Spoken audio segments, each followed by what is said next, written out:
आमच्या काळात लहानपणापासून संयम या गुणाचा नकळत विकास झाला. बालपणापासूनच अनेक गोष्टींसाठी मन मारायला शिकलो आम्ही. वाट पाहायला शिकलो आम्ही. धीर धरणे हा शब्दप्रयोग अक्षरशः जगलो आम्ही. उदाहरणार्थ, सणवार आले की स्वयंपाकघर सुगंधाने दरवळत असे. सर्व पदार्थ देवाला नैवेद्य दाखवून खायचे, उष्टे करायचे नाहीत. नवीन कपडे देवाला दाखवून चांगला दिवस बघून घालायचे.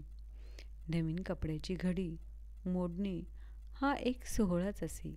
जणू काही यात एक विशेष बाब अशी की आपण नवीन कपडे कोणाला तरी घडी मोडायला देणे खूप मानाचे, आनंदाचे, प्रेमाचे समजले जाई. बहुतेक महिला आपली नवीन साडी घरातील किंवा बाहेरील मैत्रीण, बहीण वगैरे नवीन साडीची घडी मोडायला देत असत. एवढेच कशाला, आपण एखादा पदार्थ कर असे आईला सांगितले तर तो काही ताबडतोब होत नसे. वाट पाहावी लागायची. जे ताटात असेल ते मुकाट खावे लागे. भाजी आवडत नाही म्हणून तक्रार केली तर दुसरी भाजी तयार करून मिळणार नाही याची खात्री असे. मग काय, चटणी किंवा लोणच्या बरोबर गुपचूप भाकरी खायची. कोणताही हट्ट फारसा पुरविला जात नसे. कोणतीही गोष्ट सहजपणे मिळत नसे. पालक सरळ नाही म्हणत असत. त्यामुळे नकार देखील पचवायला शिकलो आम्ही. अन्न, वस्त्र, निवारा, आरोग्य, शिक्षण अशा मूलभूत बाबीमध्ये तडजोड करायला शिकलो. आठवडी बाजारातून खाऊ आणल्यास आई वडील त्या खाऊचे सर्व मुलांच्यात समान वाटप करत. कोणी एक मूल त्या खाऊला हात लावत नसे. सर्वजण सोबत तो खाऊ खात असत. एकट्याने खाण्याची प्रथा नव्हती, सवय नव्हती. शेअरिंग आपोआप होत असे. शिकवण्याची गरज नव्हती. वह्या, पुस्तके, पाटी, पेन्सिल आणि दप्तर ही एकमेकांची वापरत असत.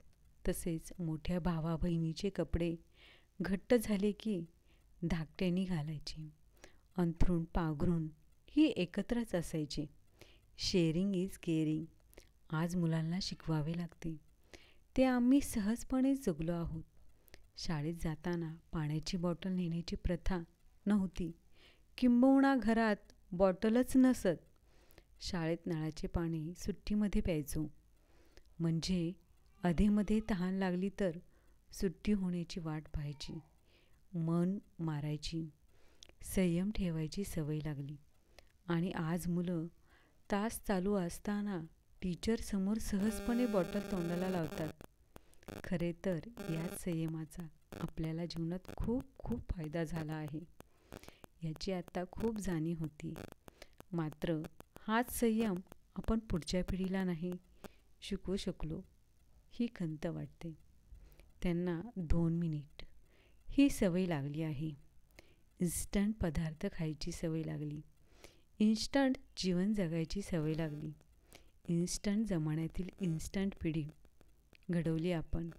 आजची पिढी यूज अँड थ्रो हे तत्त्व सहजपणे शिकली. आम्ही मात्र यूज